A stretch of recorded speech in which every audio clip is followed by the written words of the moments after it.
याद रखिए, ये दुनिया मकाफात अमल का नाम है। जो करेंगे सो भरेंगे, जो बीज बोएंगे कल को वही काटेंगे। अगर आज हम किसी के रास्ते में कांटे बखेरेंगे तो कल को हमारे रास्ते में भी कांटे आएंगे। ये दुनिया का निजाम अल्लाह रब्बुल इज्जत की तरफ से अदल और इंसाफ पे कायम है।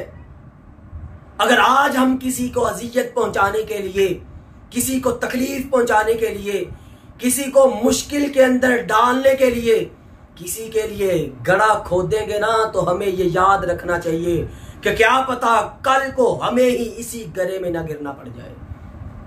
इसलिए मोहतरम भाइयों और मेरी मुअज़्ज़ज़ात बहनों, किसी से बुरा करने से पहले, किसी के लिए बुरा सोचने से पहले हमें ये सोच लेना चाहिए कि अल्लाह रब्बुल इज्जत की लाठी बड़ी बेआवाज है।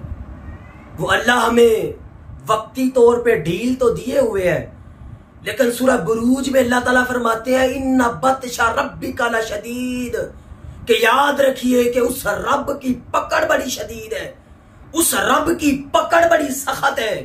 उस पकड़ से हमें डरना चाहिए। तो जो मेरे भाई मुसलमान बहने एक दूसरे को तकलीफ पहुंचाते हैं जादू के जरिए से, या जादू के जरिए से जिन्नात मुसल्लत करके मुसलमानों को ही तकलीफ पहुंचाने में लगे हुए हैं, उनको डरना चाहिए अपने रब से। तो यही जादू से डसे अफराद, जादू से तंग हाल मेरे भाई और मेरी बहनें अक्सर हमसे ये सवाल करते हैं कि कारी साहब इस जादू से तंग आ गए, बड़ी अज़ियतें झेल ली, घर के अंदर पूरा घर परेशान है इन जिन्नात की शरारतों से, इस जादू के हमलों की वजह से।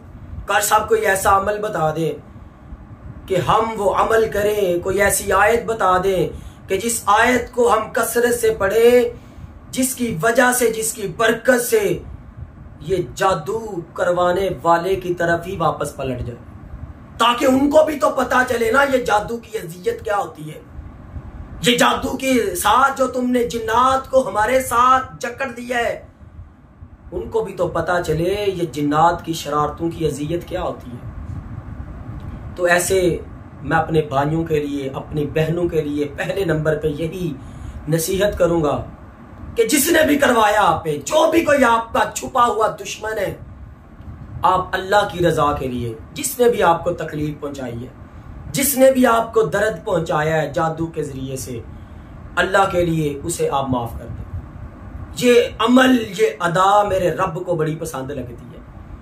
नबी सल्लल्लाहु अलैहि वसल्लम की मजलिस से ना एक सहाबी उठ के गए, तो पीछे बैठे रहने वाले सहाबा को आपने सल्लल्लाहु अलैहि वसल्लम ने मुखातब होकर फरमाया, ऐ सहाबा, अगर तुम दुनिया पर चलता फिरता कोई जन्नती इंसान देखना चाहते हो तो मेरे इस सहाबी को देख लो। सहाबा कराम के अंदर ज़ौक़ पैदा हो गया, तजस्सुस में पड़ गए कि हम पता तो करें कि ये सहाबी, ये अल्लाह का बंदा कौन सा अमल करता है कि जिस अमल की वजह से नबी कायनात अलैहिस्सलातु वस्सलाम ने इसको जन्नत की बिशारत दे दी है कि जिसने दुनिया पे चलता फिरता जन्नती देखना है वो इस मेरे सहाबी को देख ले। एक सहाबी उठे और चलते चलते ना उसके घर के अंदर चले गए, कहा मैं आपके घर के अंदर मेहमान रहना चाहता हूँ। वो जमाना कोई और जमाना था, मेहमान नवाज लोग थे। सहाबी कहते हैं ठीक है भाई, मेहमान अल्लाह की रहमत होता है, आ जाइए। वो सहाबी रसूल कहते हैं मैं 3 दिन तक अपने उसके शब रोज के मामलात पे गौर करता रहा, उसकी इबादत को पे गौर करता रहा। मैंने हर चीज उसके अंदर वही पाई जो चीजें हमारे अंदर मौजूद थी। अगर नमाज वो पढ़ता था तो नमाज तो हम भी पढ़ते थे। अच्छे इखलाक का मालिक वो था तो अच्छा तो हमारा भी इखलाक था। कहते मैं बड़ा हैरान हुआ कि 3 दिनों के अंदर कोई अजाफी अमल तो मुझे इसका कोई नजर नहीं आया। पता नहीं कौन सा इसका अमल है कि जिस अमल की वजह से नबी कायनात अलैहिस्सलातु वस्सलाम ने इसे जन्नत की बशारत दे दी है। साहबी कहते हैं थक हार के मैंने जाते हुए अपने उस भाई से पूछ ही लिया, क्या मेरे भाई आपके अंदर कौन सा ऐसा अमल है कि नबी कायनात अलैहिस्सलातु वस्सलाम ने आपके मुताल्लिक फरमा दिया कि ये चलता फिरता दुनिया के अंदर जन्नती इंसान है। वो साहबी कहते हैं अल्लाह के बंदे वही अमल है मेरे भी जो आप अमल करते हैं। नमाजें आप पढ़ते हैं, मैं भी पढ़ता हूं, वही सेम अमल है। कहते हैं फिर खास कोई अमल होगा? कहते हैं हाँ, एक अमल है जो मुझे लगता है कि रब को बड़ा पसंद आ गया होगा। कहते हैं कौन सा अमल है?